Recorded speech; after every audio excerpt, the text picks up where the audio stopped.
Hello friends, कैसे हैं आप सब। इस लेक्चर में हम लोग देखेंगे अध्याय 6 नागरिकता के बारे में। चलिए लेसन की शुरुआत करते हैं। तो सबसे पहले ये जान लीजिए कि प्रत्येक देश में दो प्रकार के लोग होते हैं, एक होते हैं नागरिक और एक होते हैं विदेशी। नागरिक वे होते हैं जिनको सभी राजनैतिक व नागरिक अधिकार प्राप्त होते हैं, लेकिन विदेशियों को कुछ अधिकार ही सिर्फ प्राप्त होते हैं। कुछ अधिकार केवल नागरिकों के लिए होते हैं।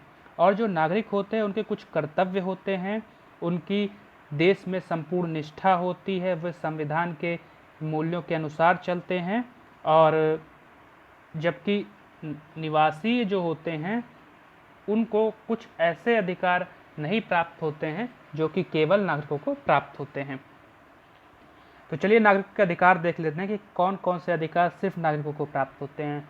तो आर्टिकल 15, 16, 19, 29 और 30 में उल्लिखित जो मूल अधिकार हैं वो सिर्फ नागरिकों को प्राप्त होते हैं। अब ये कौन से अधिकार हैं, इनके बारे में हम लोग अलग से जब मूल अधिकार पढ़ेंगे तब देखेंगे। साथ ही साथ जो नागरिक होते हैं वही केवल लोकसभा या राज्य जो विधानमंडल है उसके चुनाव में भाग ले सकते हैं, चुनाव लड़ सकते हैं और उनमें मतदान कर सकते हैं। तो इसके लिए मतदान करने के लिए या चुनाव लड़ने के लिए आपको भारत का नागरिक होना आवश्यक है। साथ ही कुछ ऐसे पद हैं जिन पर केवल भारतीय नागरिक ही विराजमान हो सकते हैं, जैसे कि राष्ट्रपति, जैसे कि उपराष्ट्रपति, हाई कोर्ट या सुप्रीम कोर्ट के जज, और कुछ ऐसे अन्य पद भी हैं जिन पे केवल भारतीय नागरिक ही विराजमान हो सकते हैं। अब देखते हैं आर्टिकल्स, क्योंकि भारतीय संविधान में भाग 2 में आर्टिकल 5 से आर्टिकल 11 तक नागरिकता से संबंधित प्रावधान है। तो सबसे पहले आर्टिकल 5 देखते हैं। तो आर्टिकल 5 कहता है कि संविधान लागू होने के समय नागरिकता से जुड़े क्या प्रावधान होंगे या क्या मुख्य बिंदु थे, उनके बारे में आर्टिकल 5 में उल्लेख है। आर्टिकल 6 कहता है ऐसे व्यक्ति जो पाकिस्तान से आए हैं लेकिन इन व्यक्तियों के माता पिता या दादा दादी अविभाजित भारत के नागरिक थे। तो ऐसे व्यक्ति अगर 19 जुलाई 1948 के पूर्व आते हैं तो वे भारत के नागरिक होंगे। अगर उसके बाद में आते हैं तो वह 6 माह भारत में निवास करने के उपरांत नागरिकता के लिए पंजीकृत करा सकते हैं। तो ये याद रखिएगा कि बाद आने वालों के लिए 6 माह कम से कम निवास करना यहाँ जरूरी होता है। चलिए आर्टिकल 7 देखते हैं। आर्टिकल 7 पाकिस्तान को गए व्यक्तियों के बारे में है।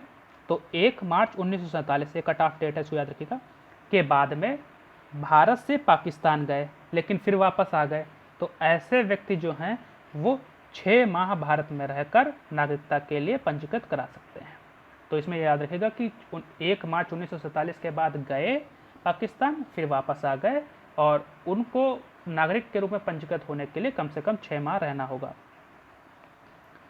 आर्टिकल 8 कहता है भारतीय मूल के लोगों के नागरिकता के अधिकारों के संबंध में, जो कि इस समय भारत के बाहर रह रहे हैं, उनसे संबंधित प्रावधान आर्टिकल 8 में है। आर्टिकल 9 कहता है स्वेच्छा से अन्य देशों की नागरिकता जिन्होंने प्राप्त कर ली है वे भारत के नागरिक नहीं रहेंगे।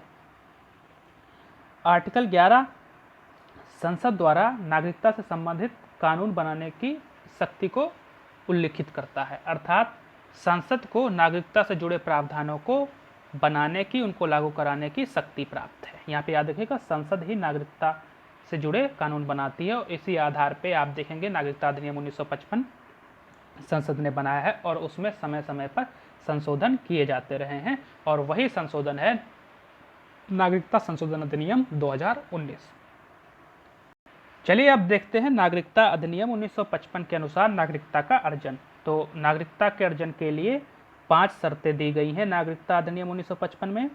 कोई भी व्यक्ति जन्म के आधार पर नागरिक बन सकता है, वंशानुगत आधार पर नागरिक बन सकता है, पंजीकरण के आधार पर नागरिक बन सकता है, प्राकृतिक अधिकार पर आधार पर नागरिक बन सकता है और क्षेत्र समाविष्टि करने के आधार पर, अर्थात ये कोई क्षेत्र है, ये भारत देश है, अगर ये इसमें सम्मिलित हो जाता है तो ये भी नागरिकता प्राप्त कर सकते हैं।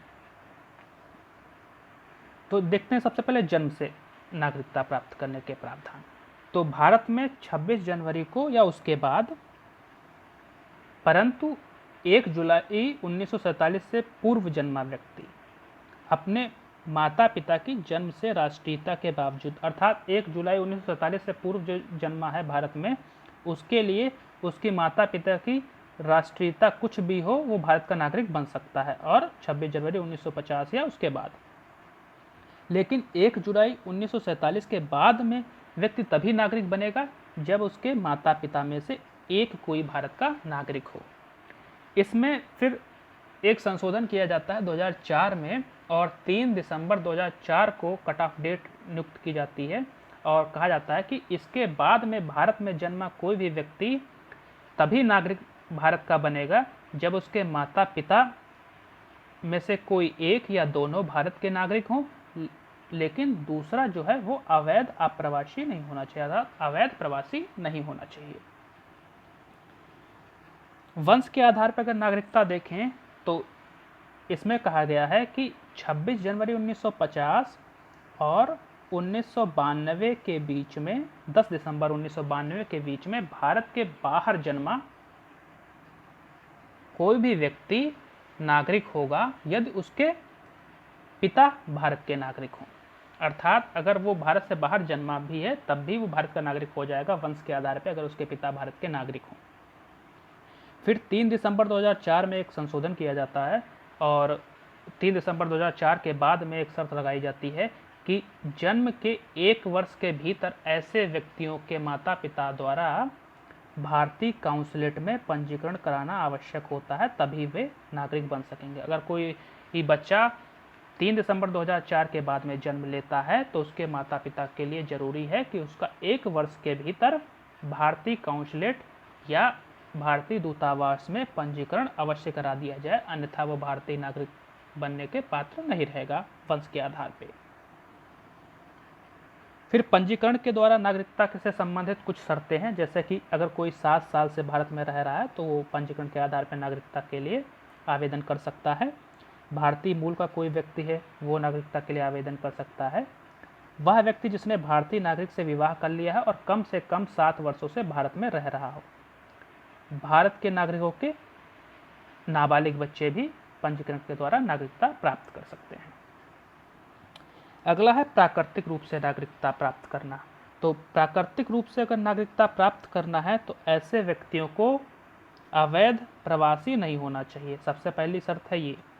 और दूसरा, उनको कुछ योग्यताएं रखनी चाहिए, जैसे उनका चरित्र अच्छा होना चाहिए, वह संविधान की 8वीं अनुसूची में उल्लिखित भाषाओं में से किसी एक का अच्छा ज्ञान रखना हो, साथ ही वह ऐसे देश से संबंधित नहीं होना चाहिए जिसमें भारतीय जो नागरिक हैं वो प्राकृतिक रूप से नागरिक नहीं बन सकते हैं, अर्थात वहाँ भी प्राकृतिक रूप से नागरिकता का प्रावधान होना चाहिए।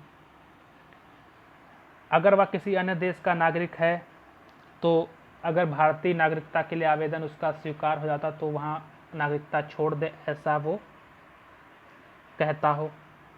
साथ ही साथ यदि वह भारत में रह रहा हो या भारत की सेवा में हो, भारत सरकार की, या दोनों में से कोई एक थोड़ा थोड़ा सा हो, तब भी वो नागरिकता संबंधी आवेदन कर सकता है अगर वो पूर्व के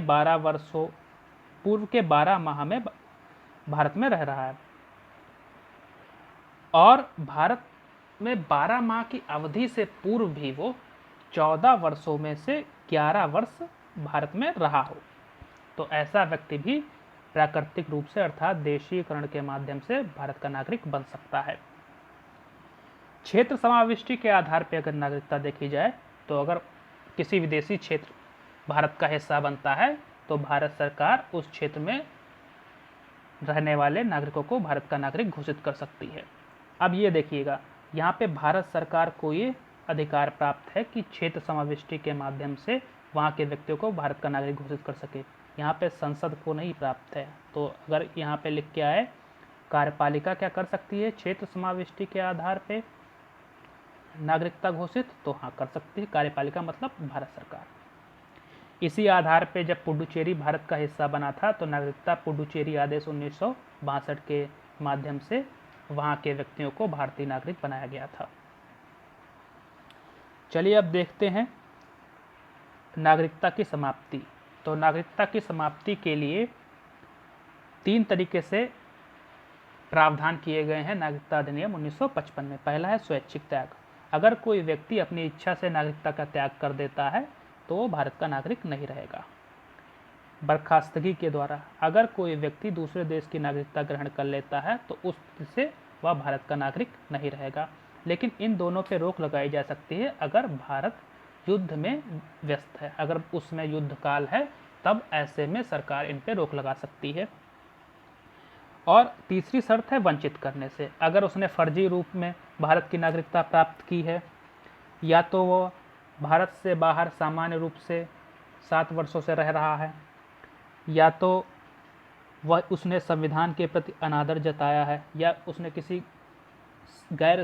किसी शत्रु देश को, जो हमारा शत्रु देश है, उसको गैर कानूनी रूप से कोई मदद पहुंचाई है या राष्ट्र विरोधी सूचना दी है, तब जो है उसको नागरिकता से वंचित किया जा सकता है। लेकिन एक चीज आप याद रखिएगा कि भारत में जन्म से अगर कोई व्यक्ति नागरिक है तो उसे नागरिकता से वंचित नहीं किया जा सकता। अगर नागरिकता अर्जित है देशीकरण के माध्यम से या पंजीकरण के माध्यम से, तभी उसे वंचित किया जा सकता है। तो एक चीज ये याद रखिएगा, ये इंपॉर्टेंट चीज है, इस पे आपका ध्यान होना चाहिए। एकल नागरिकता। एकल नागरिकता अर्थात भारत में संघीय व्यवस्था तो है, केंद्र व राज्य तो हैं, लेकिन नागरिकता केवल एक ही है, वो भारतीय। यहाँ राज्यों की कोई नागरिकता नहीं है। जैसे अमेरिका और स्विट्जरलैंड में एक व्यक्ति केंद्र का नागरिक होने के साथ साथ में स्टेट का भी नागरिक होता है, राज्य का भी नागरिक होता है, लेकिन भारत में ऐसे प्रावधान नहीं है। अब देख लेते हैं कुछ एकल नागरिकता के अपवाद। ये अपवाद एक तरीके से सकारात्मक भेदभाव के रूप में आए हैं, तो इसलिए आप इनको ध्यान से देखिएगा। तो आर्टिकल जो 16 कहता है उसमें ये कहा गया है कि किसी राज्य विशेष में रहने वाले लोगों के लिए नौकरियों व नियुक्तियों में अलग अलग सुविधाएं की जा सकती हैं, और ऐसी व्यवस्था संसद ही कर सकता है केवल। तो यह याद रखिएगा, आर्टिकल 16 में संसद के द्वारा ही किसी राज्य विशेष में रहने वाले लोगों के लिए नौकरियों व नियुक्तियों में अलग अलग सुविधा की व्यवस्था की जा सकती है। ये राज्य विधानमंडल नहीं कर सकता। तो एक तरीके से इसको अपवाद देखा जाता है एकल नागरिकता का। संविधान का आर्टिकल जो 15 है वो भी भेदभाव पर प्रतिबंध लगाता है, लेकिन निवास के आधार पर राज्य अपने नागरिकों को विशेष सुविधा दे सकते हैं, ऐसा करने से वो नहीं रोकता है। तो ये भी एक तरीके से एकल नागरिकता का अपवाद दिखाई पड़ता है। साथ ही साथ जनजातीय क्षेत्रों में प्रवेश व निवास पे प्रतिबंध भी सकारात्मक भेदभाव के तौर पे संविधान में उल्लिखित है। तो ये भी एक तरीके से एकल नागरिकता का उल्लंघन या अपवाद दिखाई देता है। सो ये कुछ अपवाद हैं जो कि एकल नागरिकता से के संदर्भ में हैं, जिन्हें आप याद रखिएगा। सो इस लेक्चर में इतना ही था। नागरिकता से जुड़े हुए सारे मुद्दे हमने कवर कर लिए हैं इस लेक्चर में। अब अगला लेक्चर जो होगा वो नागरिकता संशोधन अधिनियम 2019 के ऊपर होगा। उसमें हम लोग पूरा डिटेल से हर एक पक्ष को जानेंगे। तब तक के लिए धन्यवाद।